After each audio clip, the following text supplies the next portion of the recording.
सरकार ने जब ये देखा, सरकार उत्साहित हो गई और सरकार ने इस निर्णय के पश्चात 25वां संवैधानिक संशोधन किया। 25वें संशोधन के द्वारा 31 सीट जोड़ी गई, जो ये प्रावधान करती है 31 सीट जोड़ी गई। 31 ए और बी प्रथम संशोधन द्वारा है, 31 सीट जोड़ी गई, 31 सीट जोड़ी, जिसमें ये प्रावधान करती है, जो ये प्रावधान करती है, क्या प्रावधान करती है कि यदि नीति निर्देशक तत्व 39 बी और सी के अंतर्गत कोई विधि बनाई जाती है तो उसे इस आधार पर चुनौती नहीं दी जा सकती कि वह आर्टिकल 14 व 19 का उल्लंघन करती है।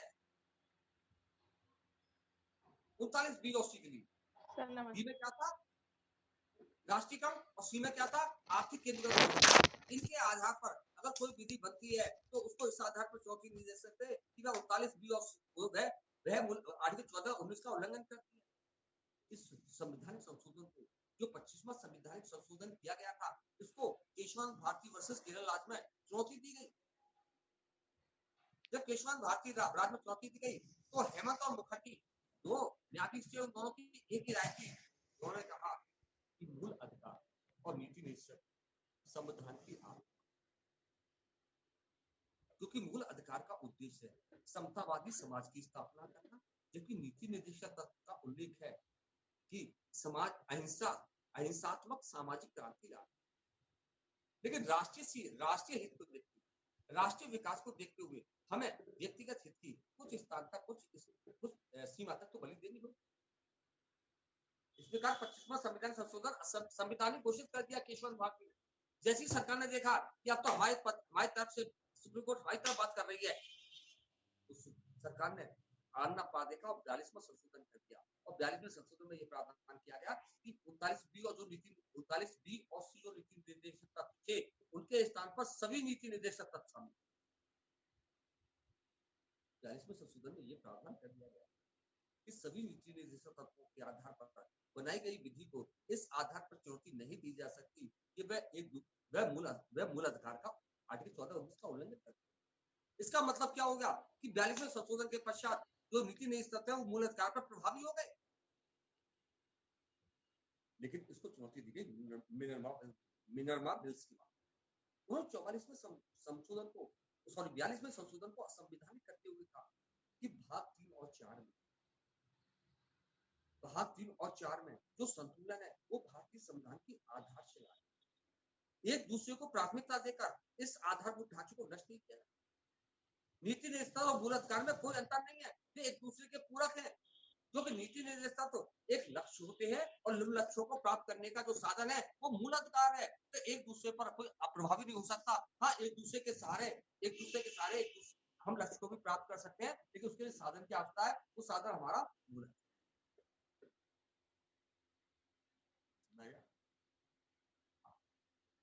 इसके बाद नवी अनुसूची, आपको मालूम है देश आजाद हुआ था तो हमारे यहाँ जमींदारी प्रथा,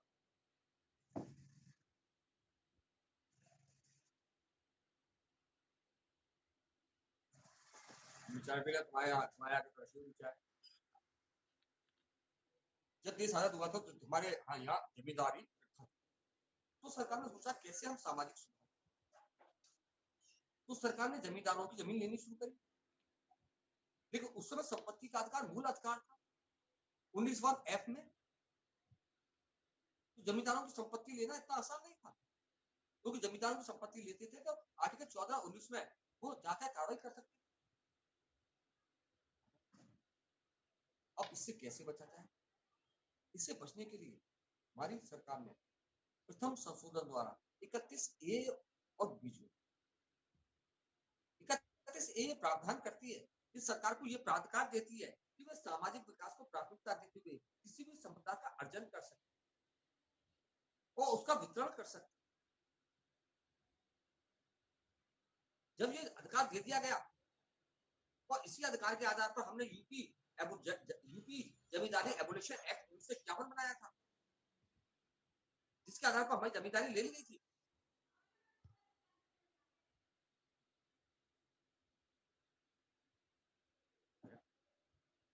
इसके बाद लेकिन जब ये 31A बना दिया हमने, लेकिन ऐसी विधि बनाएंगे जो हमारे उस संपत्ति लेने का अधिकार देती है, वो कहीं ना कहीं आर्टिकल 14 और 19 का उल्लंघन है। और आपने खुद पढ़ा है 13 क्लॉज 2 में, इस संसद या विधानमंडल ऐसी कोई भी विधि नहीं बनाएगी जो हमारे मूल अधिकार के संगत है, तो फिर कैसे बना सकती है विधि? इसी को देखते हुए हमने प्रथम संशोधन द्वारा 31 बी जोड़ी गई, जिसमें यह प्रावधान किया गया कि ऐसी कोई भी विधि जो सामाजिक विकास में किसी संपदा का अर्जन करती है या उसका डिस्ट्रीब्यूशन करती है, उसको सेविंग प्रदान करती है, उसको संरक्षण प्रदान करती है। आपको पता है हमारा संविधान लागू हुआ था तो 8 अनुसूची, 4 अनुसूचियां बाद में जुड़ी। तो 31 ए और बी के बाद प्रथम संशोधन के द्वारा नवी अनुसूची जोड़ी गई और नवी अनुसूची में यह प्रावधान कर दिया गया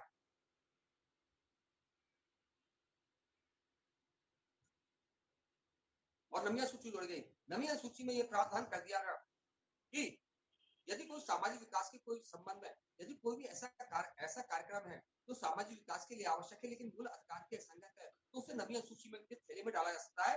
और नवी अनुसूची की विशेषता ये थी कि इसमें जो भी विषय डाले जाएंगे उसकी न्यायालय समीक्षा नहीं कर सकती, उसकी न्यायिक जांच नहीं कर सकती। इसका मेन उद्देश्य था नवी अनुसूची का, ताकि सामाजिक विकास सुनिश्चित किया जा सके।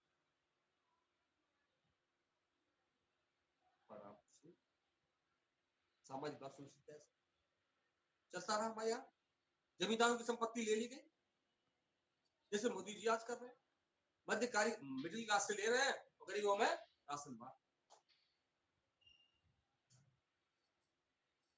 परिणाम था जब नवी अनुसूची के इस लाभ को देखते हुए कुछ सरकारों के मन में गड़बड़ हुई।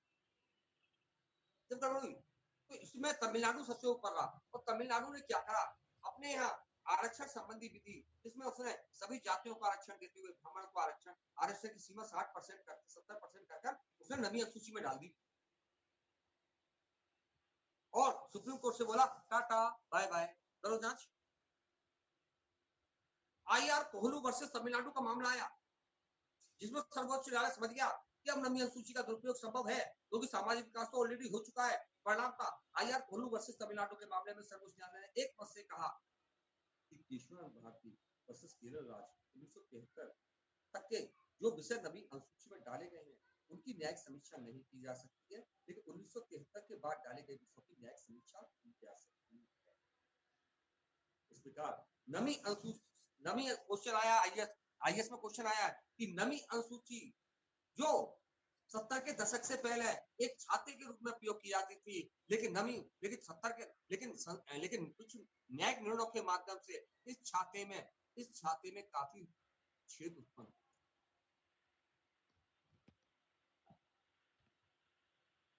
ये आपका कंप्लीट हुआ है,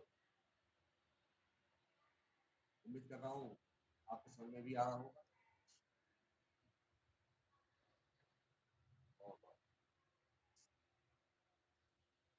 इन पर नोट्स है और जिन्होंने पहले कर रखा है वो तो बेहतर रूप से बढ़िया काम कर पाएंगे।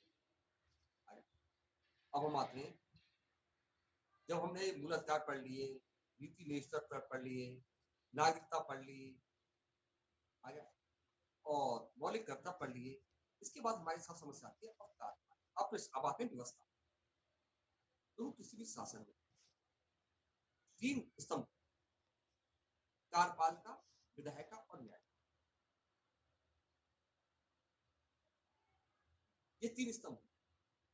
कार्यपालिका तो आप समझ रहे हो मोदी सरकार, विधायिका आप समझ रहे हो संसद, और न्यायपालिका समझ रहे हो डीवाई चंद्र। तो इन तीनों व्यवस्थाओं में सुचारू रूप से डिफरेंस किया गया था मॉन्टेस्क्यू ने, जिसे हम डॉक्ट्राइन ऑफ सेपरेशन कहते हैं, पृथकता सिद्धांत।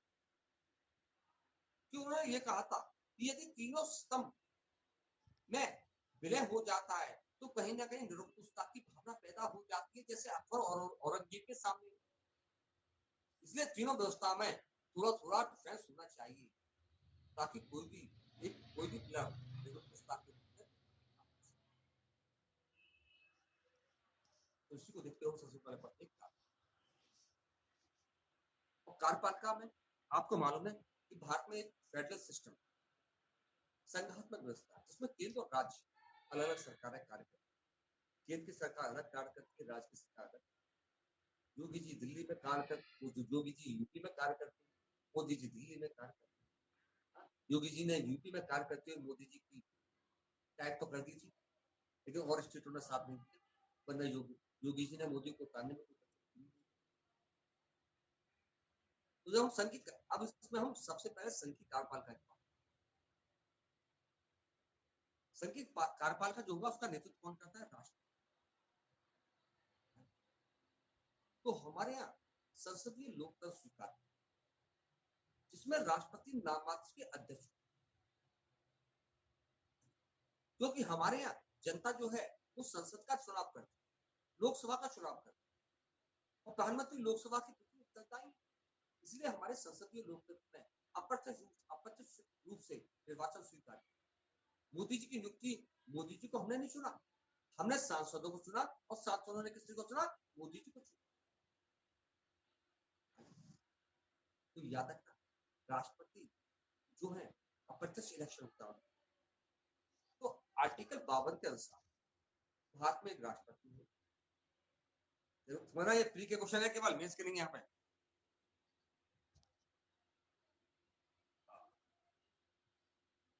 आर्टिकल 52 के अनुसार भारत में एक राष्ट्रपति है। आर्टिकल 53 के अनुसार जितनी भी संघीय शक्तियां होंगी वो राष्ट्रपति में विस्तृत निहित होंगी, लेकिन राष्ट्रपति इन शक्तियों का उपयोग स्वयं नहीं कर सकते।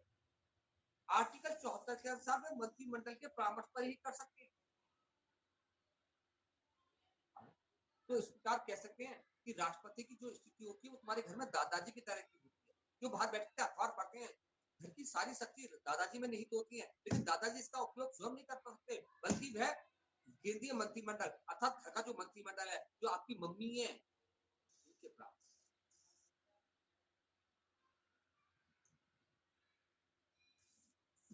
पहले ये परामर्श प्रभावी नहीं था, क्योंकि पहले पर्दा प्रथा थी, लेकिन अब पर्दा प्रथा होने के पश्चात आपकी मम्मी का जो मंत्रिमंडल का परामर्श है दादाजी के लिए वो और ज्यादा प्रभावी। राष्ट्रपति के निर्वाचन में आर्टिकल 58 के अनुसार राष्ट्रपति के लिए निम्न योग्यताएं आवश्यक। 58 भारत का नागरिक, 35 वर्ष की आयु, लोकसभा चुनाव लड़ने की योग्यता, और उसका मत किसी एक लोकसभा क्षेत्र के रूप में, उसका मत किसी भी एक लोकसभा में मतदाता के रूप में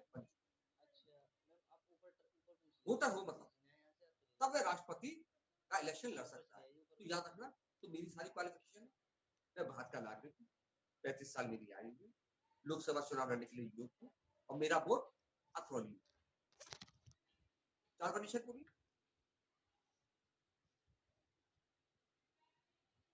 इसके बाद अगर ना पांचवी जो शर्त है वो थोड़ी सी साइलेंट शर्त है, उसे याद मत रखना।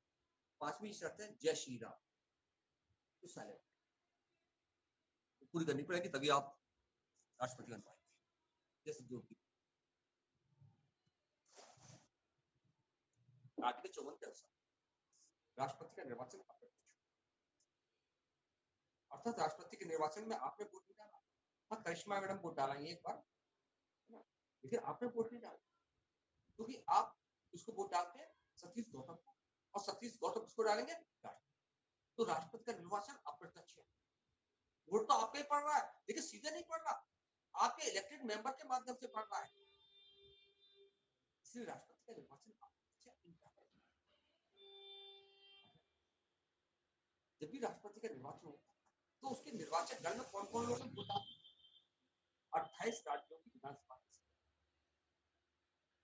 लोकसभा और राज्यसभा के सभी निर्वाचित सदस्य, मनोनीत सदस्य नहीं,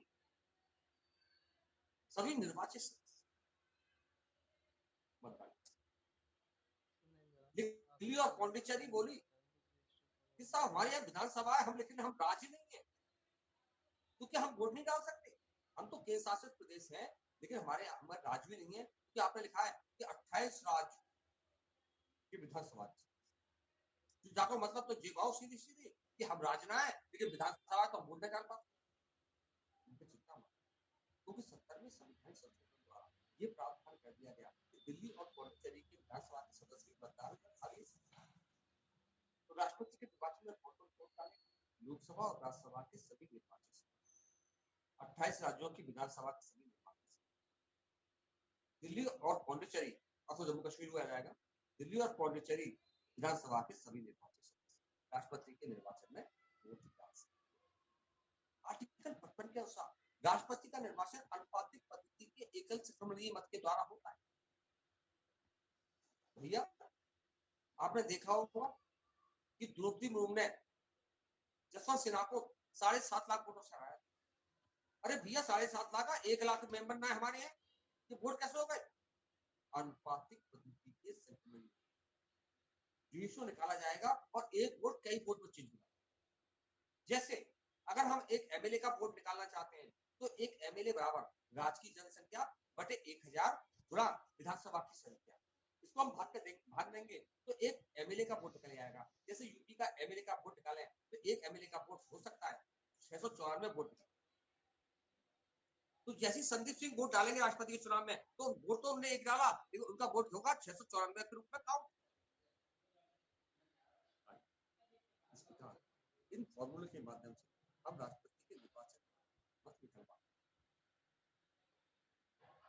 मत निकलने के पश्चात राष्ट्रपति के निर्वाचन के लिए आवश्यक है कि वही व्यक्ति निर्वाचित होगा जो कुल पड़े वैध मतों के 50% से प्लस एक मत का ज्यादा प्राप्त।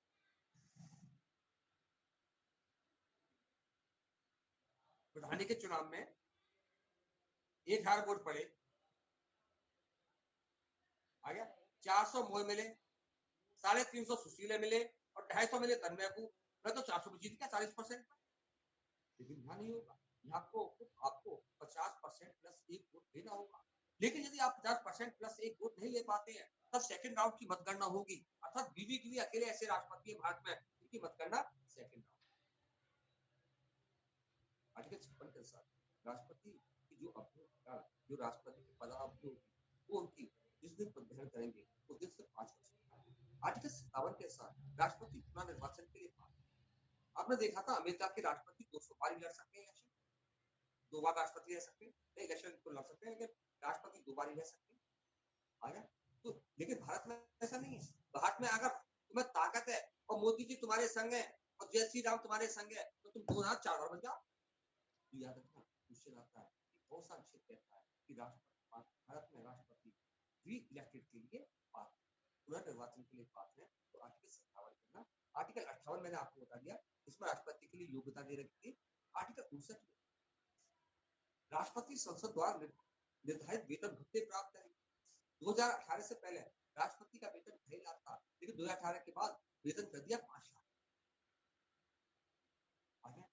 तो वो वेतन प्राप्त करेंगे। 60 के अनुसार राष्ट्रपति को पद और गोपनीयता की शपथ कौन सीजीआई दिलवाएगा, मुख्य न्यायाधीश, अगर मुख्य न्यायाधीश नहीं है तो वरिष्ठ न्यायाधीश के द्वारा दिलवाएगा। आर्टिकल 75 के अनुसार राष्ट्रपति के निर्वाचन के संदर्भ में कोई भी आपत्ति को सुप्रीम कोर्ट के द्वारा राष्ट्रपति या उपराष्ट्रपति के संदर्भ में, तो राष्ट्रपति या उपराष्ट्रपति के संदर्भ में यदि कोई भी आपत्ति है केवल किसके द्वारा सुनी जाएगी, प्रेसिडेंट के द्वारा, सर्वोच्च न्यायालय के द्वारा। लेकिन एक क्वेश्चन उत्पन्न हुआ कि राष्ट्रपति का निर्वाचन हो रहा था, यूपी विधानसभा, गुजरात विधानसभा, राजस्थान विधानसभा फूट पड़ी थी, इनके एमएलए वोट डाल नहीं सकते थे, धमकी इस आधार पर चौथी दी गई। तो डॉक्टर खरे वर्सेस इलेक्शन कमीशन के मामले में सर्वोच्च न्यायालय ने कहा कि राष्ट्रपति का निर्वाचन किसी भी हालत में रोका नहीं जा सकता, भले कितनी भी विधानसभा खाली हो, अर्थात वह 5 साल के समय से पूरा किया जाएगा भले विधानसभा खाली। डॉक्टर खरे वर्सेस इलेक्शन। लेकिन राष्ट्रपति के निर्वाचन में आपत्ति कौन करेगा? कोई नागरिक कर सकता है। इस संदर्भ में हम लोगों ने राय मांगी, हमने इंडियन प्रेसिडेंशियल कोर्ट में हमने सर्वोच्च न्यायालय से राय मांगी कि क्या साहब भाई साहब कि राष्ट्रपति के निर्वाचन को कौन आपत्ति कर सकता है। तब सर्वोच्च न्यायालय ने एक मत से परामर्श दिया कि राष्ट्रपति के निर्वाचन में जो निर्वाचक गण जो वोट डालते हैं वो या प्रत्याशी ही आपत्ति कर सकते हैं, एक सामान्य नागरिक आप कोई आपत्ति नहीं कर सकते। आर्टिकल 61 राष्ट्रपति का कार्यकाल 5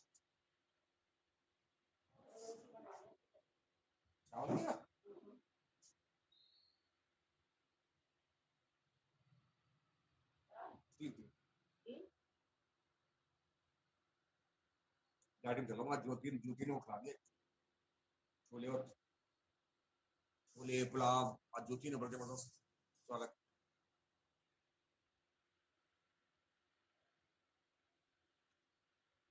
बोले बाकी तो सब बेकार है, आपके स्टूडेंट, मैं आपको छोले और पुलाव। जी सर। मुझे जब तक छोले पुलाव मेरे आगे आ गए मुझे बहुत टेंशन थी। मैंने सोचा कि कहीं ये काशीफल वाला इंस्टेंट का तुम्हारा, लेकिन थैंक्स गॉड अब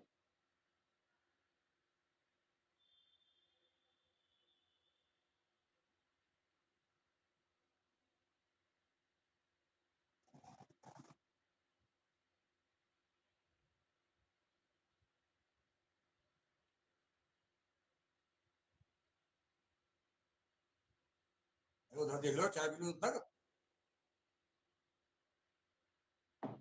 हाँ भाई, महाभियोग राष्ट्रपति कार्यकाल प्रथम बैठक से 5 वर्ष होता है। सॉरी प्रथम बैठक पदग्रहण के दौरान, पदग्रहण के दौरान से 5 वर्ष होता है। उस समय से पहले भी हटाया जा सकता है। इसके लिए महाभियोग संबंधी प्रस्ताव, महाभियोग संबंधी प्रस्ताव हमेशा राष्ट्रपति के खिलाफ वायलेशन ऑफ कॉन्स्टिट्यूशन अर्थात संविधान के अतिक्रमण के आधार पर ये प्रस्ताव होगा, ये एक संकल्प के रूप में आएगा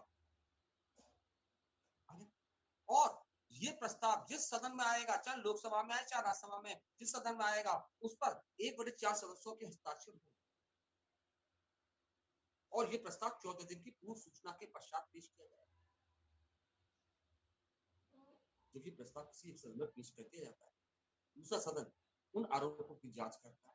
यदि एक भी आरोप साबित हो जाते हैं तब ये प्रस्ताव वापस सदन में आता है और लोकसभा और राज्यसभा द्वारा अलग अलग विशेष बहुमत अर्थात सदन के कुल बहुमत, पूरे कॉन्स्टिट्यूशन में यह प्रावधान केवल यही है, सदन की कुल संख्या के 2/3 बहुमत से अलग अलग, लोकसभा अलग राज्यसभा अलग, प्रस्ताव पास होने पर राष्ट्रपति पद से हो जाता है। इसके बाद आर्टिकल 62 के अनुसार यदि किसी कारण राष्ट्रपति, आपको पता है आर्टिकल 77 के अनुसार हमारे देश के सारे काम राष्ट्रपति के नाम से, सिर्फ राष्ट्रपति का पद 1 सेकंड खाली, नॉट ए सिंगल मिनट, सारे काम राष्ट्रपति के नाम से। इसलिए हमारे संविधान निर्माताओं ने आर्टिकल 62 कि यदि राष्ट्रपति किसी कारण असमर्थ हो जाते हैं तो उनके स्थान पर उपराष्ट्रपति कार्य करें। यदि उपराष्ट्रपति भी असमर्थ हो जाते हैं, दोनों एक ही प्लेन में बैठे, तो उसी स्थान पर सर्वोच्च न्यायालय के मुख्य न्यायाधीश कार्यभार राष्ट्रपति के रूप में कार्य करें।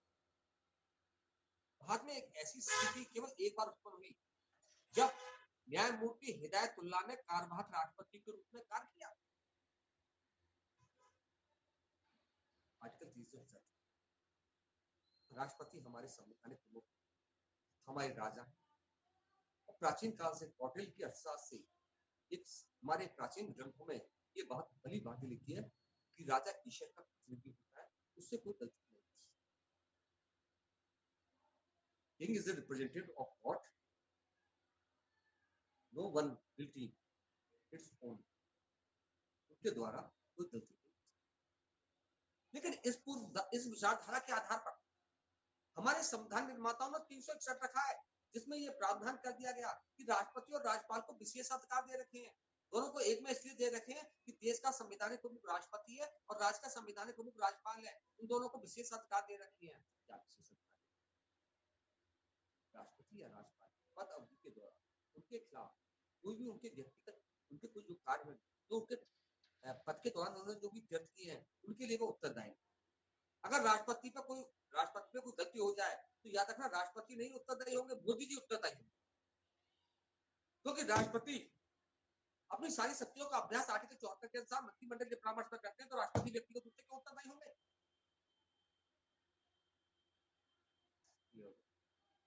दूसरा, राष्ट्रपति के पद, राष्ट्रपति या राज्यपाल के पद के दौरान उनके खिलाफ कोई भी सम्मान या कोई भी वारंट इशू नहीं किया, न ही गिरफ्तारी कार्य, न ही उनके खिलाफ कोई दंडित कार्रवाई शुरू की जाएगी, यदि दंडिक कार्रवाई चल रही है तो जितने समय राष्ट्रपति रहेंगे उतने समय में स्थिति आएगा। इसके साथ साथ यदि राष्ट्रपति के खिलाफ सिविल मामला है, सिविल मामला अब मान लो द्रौपदी मुर्मू हमारी कोचिंग के पैसा लेके भाग गई तो सिविल मामला बनाओ। ऐसी स्थिति में अब राष्ट्रपति के खिलाफ 2 महीने की नोटिस, ये नोटिस का प्रावधान आपने आर्टिकल 80 सॉरी सेक्शन 80 सीपीसी में पढ़ा होगा। 2 महीने की नोटिस के पश्चात राष्ट्रपति के खिलाफ सिविल प्रोसीड की जा सकती है, दंडिक नहीं की जा सकती, सिविल प्रोसीड भी। इसके बाद उपराष्ट्रपति का पद, क्योंकि हमारे संविधान निर्माता इस बात को जानते थे कि राष्ट्रपति का पद एक भी मिनट खाली नहीं सकता, इसलिए उन्होंने आर्टिकल 63 में उपराष्ट्रपति का प्रावधान कि भारत में एक उपराष्ट्रपति होगा। ये उपराष्ट्रपति जो खाली रहेगा तो खाली किसी का खाली दिमाग सटा दिमाग होता है, इसलिए आर्टिकल 64 में ये प्रावधान किया गया कि राष्ट्रपति राज्यसभा के सभापति के रूप में कार्य, और राष्ट्रपति का निर्वाचन जो होगा वो लोकसभा और राज्यसभा के सभी सदस्यों के द्वारा किया। याद रखना, तो विधानसभा के लोग वोट नहीं डालेंगे, इसमें मनोनीत लोग भी वोट डालेंगे उपराष्ट्रपति के निर्वाचन। और उपराष्ट्रपति का निर्वाचन भी अनुपातिक पद्धति के एकल सकमणीय मत के द्वारा किया जाएगा, उसके लिए भी एक विशेष फॉर्मूला उपयोग किया जाएगा। लेकिन उपराष्ट्रपति के चुनाव में मत देने का अधिकार केवल लोकसभा और राज्यसभा के सभी सदस्यों को होगा, न कि विधानसभा। राष्ट्रपति के चुनाव में निर्वाचित सदस्यों को वोट डालने का अधिकार था और विधानसभा के को वोट डालने का अधिकार था, लेकिन राष्ट्रपति के चुनाव में लोकसभा और राज्यसभा के सभी सदस्यों को वोट डालने का अधिकार है, लेकिन विधानसभा के सदस्यों को वोट डालने का अधिकार नहीं है। आर्टिकल 66 के अनुसार उपराष्ट्रपति के लिए निम्न योग्यताएं आवश्यक क्या था? भारत का नागरिक को 35 साल आयु पूरी करनी है, राज्यसभा चुनाव लड़ने के लिए योग्य होना चाहिए और वह लाभ का पदधारक, वह लाभ का पदधारक, ये सभी योग्यता है उपराष्ट्रपति का। हम लोगों ने केवल एक स्टेपनी के रूप में रखा है, उसको राज्यसभा के सभापति के रूप में कार्य करने का। उपराष्ट्रपति की पदावधि आर्टिकल 67 में दे रखी है कि उपराष्ट्रपति जिस दिन से अपना पद ग्रहण करेंगे उस दिन से उनकी जो आयु, जो उनकी टर्म्स होगी वो कितनी होगी? 5 साल। उन्हें समय से पहले भी पदच्युत किया जा सकता है, लेकिन उपराष्ट्रपति को हटाने संबंधी जो प्रस्ताव आएगा वो सिंपल है।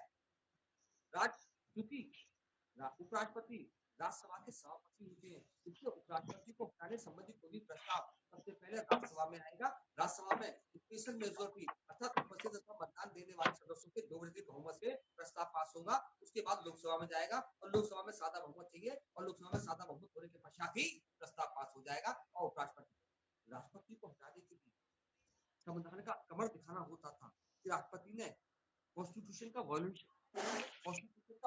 वायलेशन किया है, लेकिन उपराष्ट्रपति आवाज मत कर लो।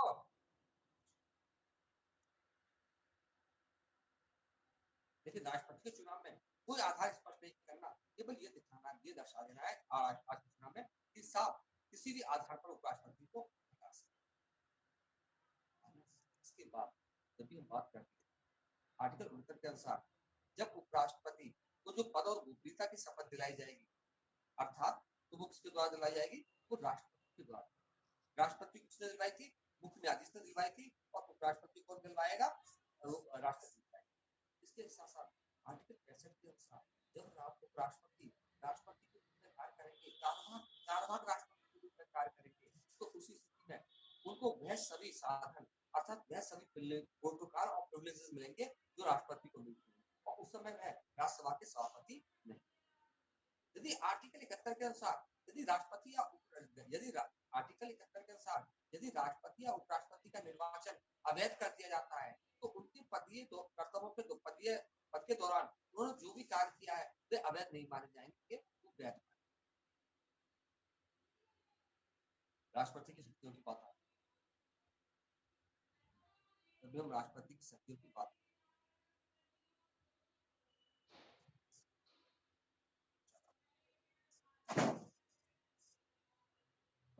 कम से कम समाचार जो समाचार कम से कम बीच में एडवर्टाइजमेंट तो आया था, तो एडवर्टाइजमेंट फिर आया कोई राष्ट्रपति के साथ। आपको पता है आर्टिकल 53 के अनुसार जितनी भी संघीय शक्तियां हैं वो राष्ट्रपति में। सबसे पहले कार्यपाल का शक्ति मैंने आपको बताया कि आर्टिकल 77 के अनुसार देश के जितने भी काम होते हैं वो राष्ट्रपति के नाम से, और राष्ट्रपति मुख्य कार्यपाल का अधिकारी के रूप में महत्वपूर्ण नियुक्ति करते हैं। वह न्यायाधीशों की नियुक्ति करते हैं, राज्यपाल की नियुक्ति करते हैं, सीएजी की नियुक्ति करते हैं, निर्वाचन आयुक्त की नियुक्ति करते हैं, इलेक्शन कमीशन की नियुक्ति करते हैं। आ गया। तो इस प्रकार से कह सकते हैं कि कार्यपाल का रूप में राष्ट्रपति सर्वोच्च कार्यपाल का अधिकारी। दूसरा मैंने बताया कि सैन्य शक्ति। हमारे देश में अभी तक कोई भी हमारे यहाँ चीफ ऑफ डिफेंस नहीं था, है ना। तीनों सेना को अलग अलग रखा गया था ताकि सेना की मोनोपोली ना हो जाए। इसलिए हमारे तीनों सेना के जो अध्यक्ष बनाए गए थे वो राष्ट्रपति अर्थात युद्ध की घोषणा करना और युद्ध की समाप्ति करने का अधिकार राष्ट्रपति को है, लेकिन राष्ट्रपति का अधिकार नहीं है क्योंकि इसको संसद की अनुमति दिलानी होगी, क्योंकि आर्टिकल 75 क्लॉज 3 के अनुसार जो मोदी सरकार है वो आर्टिकल 75 क्लॉज 3 के अनुसार मोदी सरकार का जो मंत्रिमंडल है वो सामूहिक रूप से लोकसभा के प्रति उत्तरदायी है। इसलिए यदि राष्ट्रपति मंत्रिमंडल के परामर्श पर कोई भी निर्णय लेते हैं तो वो तभी प्रभावी मानी जाएगी जब उसे पार्लियामेंट पास करते हैं, क्योंकि मोदी पार्लियामेंट उत्तरदायी है। आर्टिकल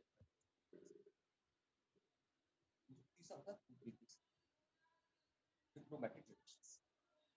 जब भी हम कूटनीति की बात करते हैं राष्ट्रपति हमारे महत्वपूर्ण राजदूतों की नियुक्ति करते हैं, एम्बेसी की नियुक्ति करते हैं, अंतरराष्ट्रीय स्तर पर जितनी भी एग्रीमेंट होते हैं, जितनी भी ट्रीटी वो सब राष्ट्रपति के नाम, इसके नाम से किए जाएंगे राष्ट्रपति के नाम से सब किए जाएंगे। मैंने आपको बताया कि कॉन्स्टिट्यूशन में भी आर्टिकल 299 में साफ साफ जो भी सरकार जो भी समझौता करेगी या एग्रीमेंट करेगी वो राष्ट्रपति के नाम से, और राज्य सरकार करेगी राष्ट्रपति। इसके बाद सबसे इम्पोर्टेंट है विधायी सत्ता, क्योंकि राष्ट्रपति विधायी का बड़ा इम्पोर्टेंट है। क्यों? क्योंकि हमारे यहाँ संसद का जो गठन होता है वो लोकसभा और राज्यसभा और राष्ट्रपति से मिलकर, लोकसभा प्लस राज्यसभा प्लस राष्ट्रपति। इसे राष्ट्रपति के बिना संसद अपने मौलिक कर्तव्यों का पालन नहीं कर सकती, क्योंकि संसद का मौलिक कर्तव्य विधि का निर्माण करना, और विधि तभी बन सकती है जब राष्ट्रपति अनुमति दे। इसलिए राष्ट्रपति संसद के अभिन्न अंग न होती हुई भी संसद के अभिन्न हिस्से माने जाते हैं, क्योंकि उनके बिना संसद कोई भी अपने मौलिक कार्यों को संपादित नहीं कर सकती। संसद के क्षेत्र में राष्ट्रपति को महत्वपूर्ण शक्ति। अगर हम यहाँ पर देखें तो कहीं ना कहीं मॉन्टेस्क्यू द्वारा दिया गया शक्ति पृथक्करण का सिद्धांत कहीं ना कहीं ओवरलेप होगा, क्योंकि कार्यपालिका को विधायी शक्तियों का देना मतलब क्या होगा कि कार्यपालिका विधायिका के बीच में कहीं ना कहीं ओवरलेप हो गया। कैसे? संसद के सत्र के सत्राक्षण, लेकिन 2 सत्रों के मध्य 6 महीने से अधिक का अंतर नहीं होना चाहिए। इसका मतलब है कि एक साल में 2 सत्र आप संसद के बुला, जिस वर्ष संसद का सत्र प्रारंभ होता है उसके प्रारंभिक सबसे पहले चरण में राष्ट्रपति जो है अपना अभिभाषण आर्टिकल 87 अपना अभिभाषण देते। ये राष्ट्रपति का व्यक्तिगत भाषण नहीं होता, बल्कि मोदी सरकार के भावी कार्यक्रमों की रूपरेखा होती है। जब राष्ट्रपति अभिभाषण दे देते हैं तो जो रूलिंग पार्टी होती है इस अभिभाषण के खिलाफ सपोर्ट में धन्यवाद प्रस्ताव लाती है, तो जो अपोजिशन की पार्टी है वो इसके विरोध में निंदा प्रस्ताव। इसके अंदर राष्ट्रपति आर्टिकल 331 का उपयोग करते हुए दो एंग्लो इंडियन आर्टिकल 331 का उपयोग करते हुए दो एंग्लो इंडियन और आर्टिकल 80 का उपयोग करते हुए 12 सदस्य जो साहित्य कला संस्कृति से हैं उन्हें राज्यसभा में मनोनीत किया। लेकिन 104 में संवैधानिक संशोधन द्वारा एंग्लो इंडियन का मनोनयन समाप्त कर दिया गया है। अब नो एंग्लो इंडियन। लेकिन 80 क्लॉज 3 आज भी है कि 12 सदस्यों को मनोनीत किया जाता है, क्योंकि अभी हाल में इंफोसिस नारायण मूर्ति की पत्नी सुधा मूर्ति को राज्यसभा में मनोनीत किया गया है। कह सकते हैं कि आर्टिकल 331 के अनुसार 331 के अंतर्गत किसी एंग्लो इंडियन की मनोनीत करना अब संवैधानिक नहीं है, लेकिन आज भी आर्टिकल 80 क्रॉस के तहत आप राज्यसभा में ऐसे व्यक्ति, ऐसे 12 व्यक्ति जो साहित्य कला संस्कृति से संबंधित है, उन्हें मनोनीत किया जा सकता, क्योंकि आर्टिकल 80 क्रॉस 3 हम समाप्त नहीं कर सकते, क्योंकि हमारे देश की जनता बहुत बेकार है। पहली बार अकल का काम किया, क्योंकि देश की जनता को चाहिए कि हमारे सांसदों को कम से कम संसद में अच्छे चेहरे से दिखाई दे। पहली बार देश की जनता ने शत्रुता का कार्य किया और कंगना रानौत जैसी एक्ट्रेस को संसद में पहुंचाया ताकि हमारे सतीश गौतम का मन तो लग सके, क्योंकि नॉलेज तो उनको है होती नहीं है। पार्लियामेंट में क्या पढ़ेंगे, हाई स्कूल इंटर पास है, तो कम से कम ऐसे एक्टर्स पहुंच जाए तो कम से कम उनका एंटरटेनमेंट तो होता रहेगा, संसदीय कार्रवाई का विघटन तो नहीं डालेंगे। तो ऐसे लोगों को मनोनीत करना क्या आवश्यक, ताकि ऐसे सांसद पढ़े लिखे नहीं है तो इनके द्वारा बिजी रहे और संसद की कार्रवाई प्रभावी रूप से चलती। इसके बाद संसद का मौलिक कर्तव्य होता है, लेकिन कभी कभी ऐसा होता है कि संसद सत्र में नहीं है और विधि बनाना अनिवार्य। कोरोना लग गया, संसद तो बुला नहीं सकते हम, लोकसभा और राज्यसभा के सत्र तो बुला नहीं सकते, और कोरोना लग गया तो उसी स्थिति में हमारे संविधान निर्माता आर्टिकल 123 में राष्ट्रपति को अध्यादेश जारी करने की और आर्टिकल 213 में राज्यपाल को अध्यादेश जारी करने की शक्ति। ये अध्यादेश जारी करने की शक्ति सबसे पहले 1861 के अधिनियम से प्रारंभ हुई है, जब ऑर्डिनेंस जारी करने की शक्ति दी गई थी। और आज आर्टिकल 123 में राष्ट्रपति को और आर्टिकल 213 में संसद को यह पावर दी गई है कि वह अध्यादेश जारी कर सकते।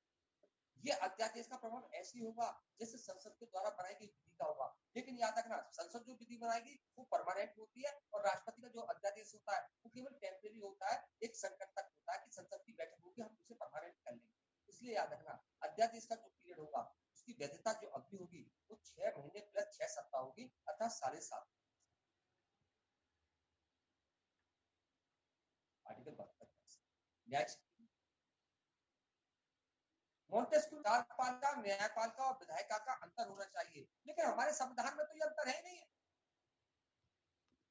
मोंटेस्क्यू शक्ति जिसको अमेरिका ने बहुत प्रभावी रूप से लागू किया, लेकिन भारत में ये इतना प्रभावी नहीं है। इसका जोर तो सभी कम है। तीसरा होगा क्षमादान की शक्ति। क्षमादान की शक्ति राष्ट्रपति की सुप्रीम कोर्ट की होनी चाहिए, लेकिन राष्ट्रपति को दे दी, कार्यपालिका में को दे दी। क्या कह सकते हैं, शक्ति का सिद्धांत हमारे भारत में लागू तो हुआ है लेकिन प्रभावी रूप से नहीं, क्योंकि राष्ट्रपति हमारे यहाँ जो कार्यपालिका है उसे विधायी शक्ति दे रखी है और न्यायिक शक्ति। इस प्रकार भारत में शक्ति प्रथा का सिद्धांत प्रभावी रूप से लागू। अब आर्टिकल 72 में न्यायिक शक्ति, राष्ट्रपति आर्टिकल 72 का उपयोग करते हैं और राज्यपाल आर्टिकल 161 का उपयोग करते हैं। किसी व्यक्ति को विचार के दौरान, विचार के पूर्व या विचार के पश्चात, ट्रायल से पूर्व, ट्रायल के दौरान या ट्रायल के पश्चात किसी भी व्यक्ति को प्रलंबन, परिहार, लघुकरण, क्षमा या ग्राम। अगर हम प्रलंबन की बात करते हैं तो दंड को विलंबित करते हैं।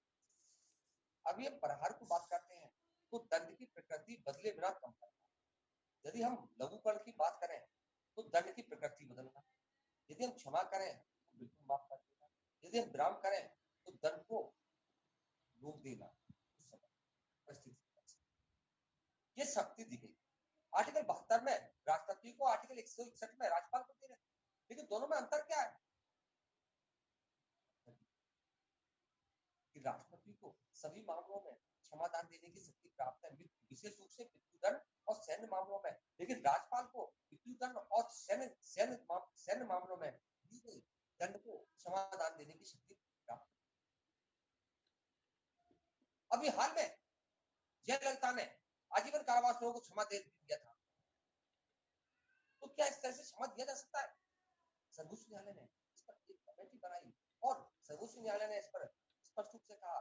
तो इप्पू वर्सेस आंध्र प्रदेश के मामले में सर्वोच्च न्यायालय ने साफ कहा कि क्योंकि ये क्षमादान की शक्ति का उपयोग है वो मंत्रिमंडल के परामर्श पर राष्ट्रपति द्वारा किया जाता है। राष्ट्रपति अपने विवेक पर नहीं करते, बल्कि ये मंत्रिमंडल के परामर्श पर करते हैं। हम राष्ट्रपति के आधार को चेंज नहीं कर सकते, लेकिन हम उस परामर्श का अध्ययन कर सकते हैं जिस परामर्श के आधार पर आपने क्षमादान की शक्ति की मांग की है, अतः उस परामर्श के आधार पर हम इसे असंवैधानिक घोषित कर सकते हैं। अभी हाल में सुप्रीम कोर्ट ने, आपको मालूम होगा, आपके जो मुख्यमंत्री योगी जी है उन पर जो मर्डर का केस था, लेकिन सभी वापस ले ली गई।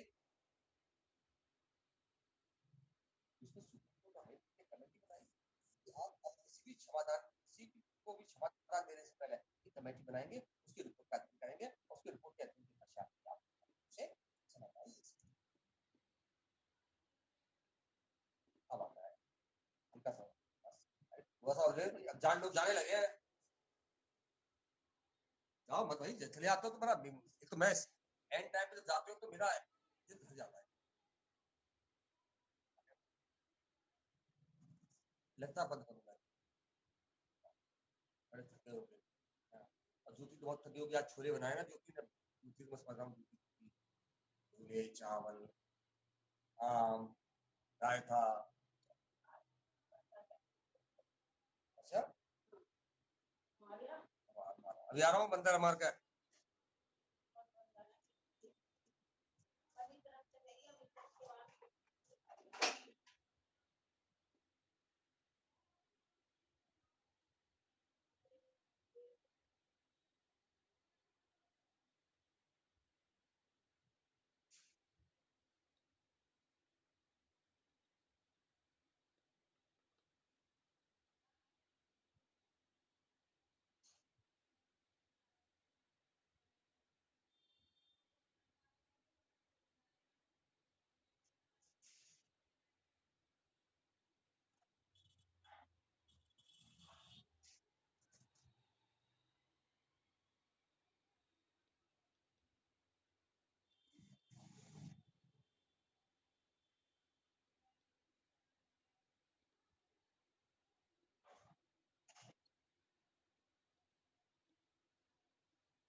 हाँ भाई,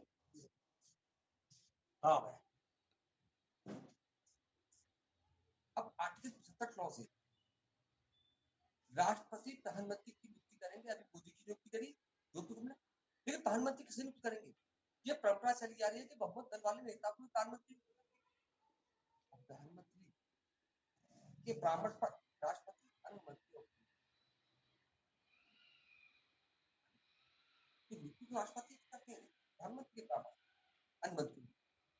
75 क्लॉज 2 के अनुसार प्रधानमंत्रियों का कोई कार्यकाल नहीं होता, अर्थात जो मंत्री है वो राष्ट्रपति के प्रसाद रहेगा। लेकिन याद रखना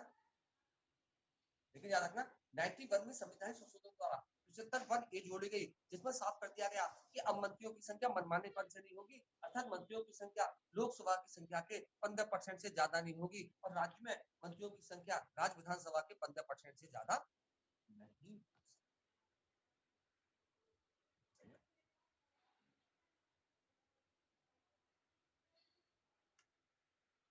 क्लॉज 3 के अनुसार, क्लॉज 3 के अनुसार मंत्रिपरिषद सामूहिक रूप से, कलेक्टिव रूप से लोकसभा के प्रति उत्तरदायी होगी।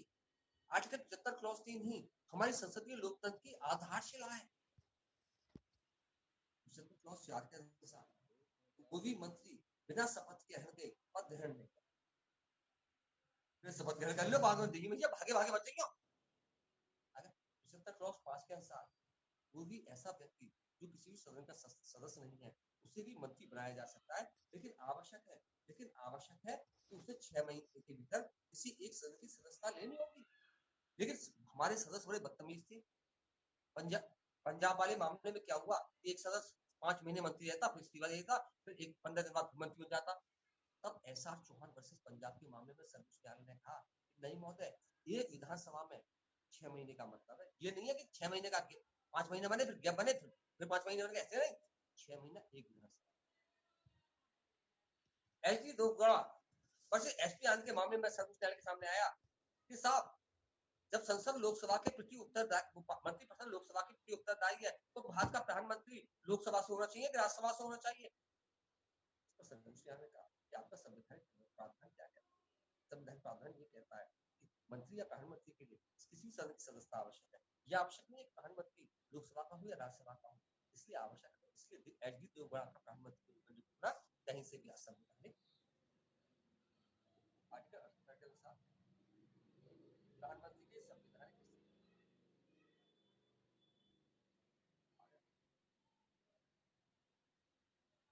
आर्टिकल 78 के अनुसार प्रधानमंत्री की ये संवैधानिक स्थिति है कि वह समय समय पर राष्ट्रपति को प्रशासन के संदर्भ में जानकारी, राष्ट्रपति को समय समय पर जानकारी। अब आता है राष्ट्रपति की संवैधानिक, जो भी चेंज होंगे राष्ट्रपति की चुनाव में, उसमें क्या क्या बदलाव आएंगे, तो उसके संदर्भ में हम बात करते हैं। सबसे पहले आप बहुत इंपॉर्टेंट क्वेश्चन है, राष्ट्रपति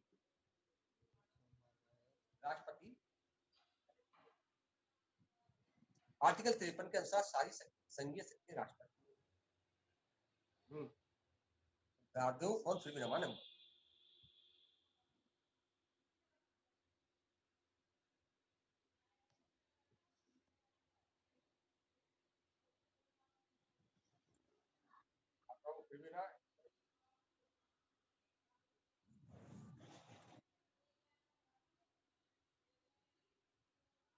हाँ भाई, तो राष्ट्रपति संवैधानिक रूप सारी संघीय शक्ति आर्टिकल 53 के अनुसार राष्ट्रपति ने, लेकिन राष्ट्रपति शक्तियों का उपयोग मंत्रिमंडल के परामर्श पर, राष्ट्रपति इन शक्तियों का उपयोग मंत्रिमंडल के परामर्श पर करता है। लेकिन मौलिक संविधान में कहीं भी ये नहीं लिखा था कि राष्ट्रपति मंत्रिमंडल के परामर्श को मानने के लिए बाध्य है, कहीं नहीं लिखा था। इसका मतलब है कि राष्ट्रपति चाहे तो अपनी मनमानी भी कर सकते। इसीलिए ग्रेट हिल ने कहा था कि भारतीय संविधान में अनेक ऐसे प्रावधान है जो राष्ट्रपति को तानाशाह बना सकते हैं। लेकिन अब राष्ट्रपति की पावर को काटें, क्योंकि उस समय तो राष्ट्रपति अच्छे मापदंडों के थे, ऊंचे मापदंडों के थे, जिन्होंने मंत्रिमंडल के परामर्श का साथ सम्मान किया। लेकिन धीरे धीरे जब विपक्षी दल का उदय हुआ, तब लगने लगा कि राष्ट्रपति का पद दुरुपयोग हो सकता है। इसी को देखते हुए सबसे पहले 24वां संवैधानिक संशोधन किया, जिसमें यह प्रावधान कर दिया गया 24वां संशोधन कि राष्ट्रपति संवैधानिक संशोधन पर अनुमति देने के लिए बाध्य है। आ गया, राष्ट्रपति संवैधानिक संशोधन पर अनुमति देने के लिए बाध्य है। इससे पहले तो 2 विधेयक और है, मुद्रा विधेयक और विधेयक, उस पर भी सहमति देने के लिए बाध्य थे।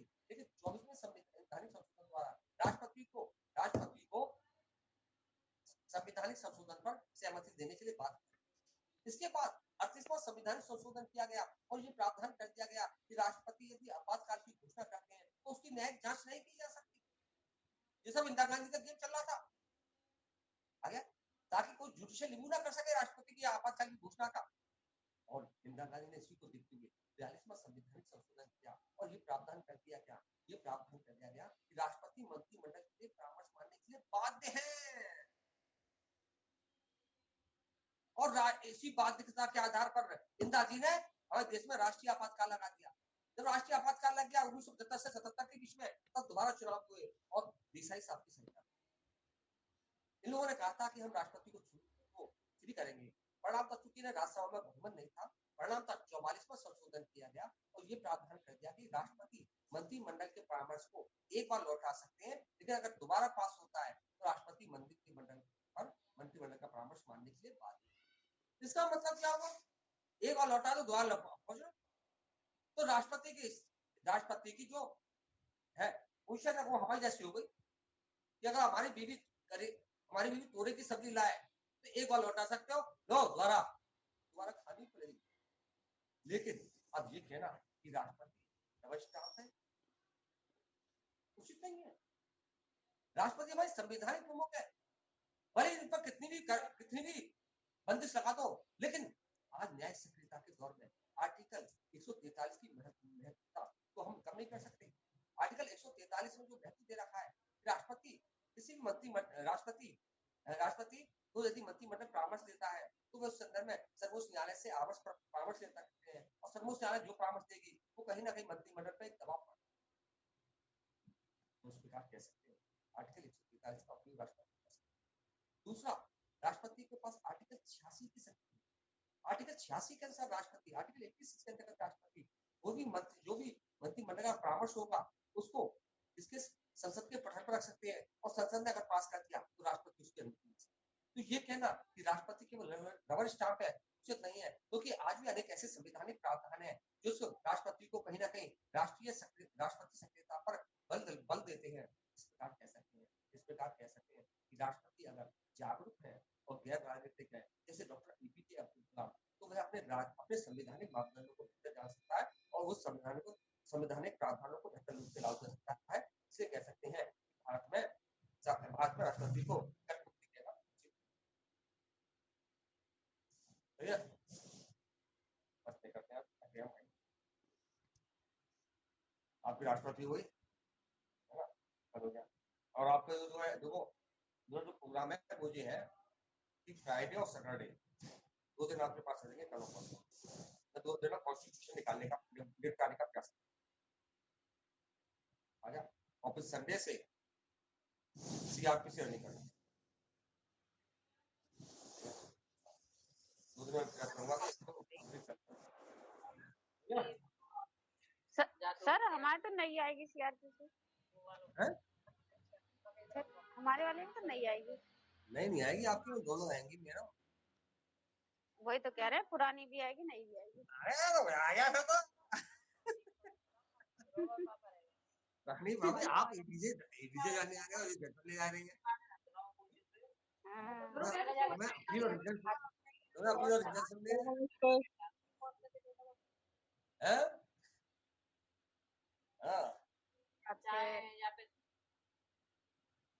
भैया ऐसा पूनम, अब तुम्हारे बालक इकट्ठे बह रहा है HGS के बालक इकट्ठे बहेगा जो हम नहीं करा देते। अब तुम्हें नई जो मिलेगी वो इन्हीं बालकों के सारे मिलेगी। अब इनकी तो आएगी नहीं ना, नहीं अभी नहीं आएगी नहीं ना इनकी बच्चों की तो बारी तो नहीं आ रही है, लेकिन करनी तो पड़ेगी। सर ऐसा करना, जैसे थोड़ी सी बता देना इन बच्चों का पेपर हो जाए एग्जाम फर्स्ट लास्ट थोड़ी है। अरे तुम्हारा तो नहीं है, हमारा तो है भाई। मैं ये कह रहा हूँ हमारा लास्ट पेपर थोड़ी है, करनी तो हमें भी नहीं है। लापता है रीता दीदी देहरादून कहाँ घूम रही है वो। ये कह रहे इलाहाबाद जाएंगे हम, गुरु जी आपको ले जाएंगे और एंजॉय करेंगे वहाँ पे। अच्छा वकील साहब कह रहे होंगे।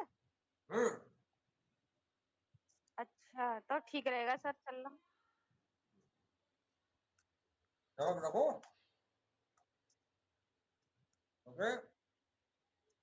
ठीक है सर। जी सर, नमस्ते सर।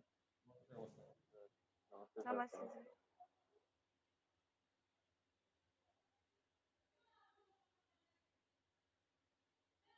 हवाई कार तक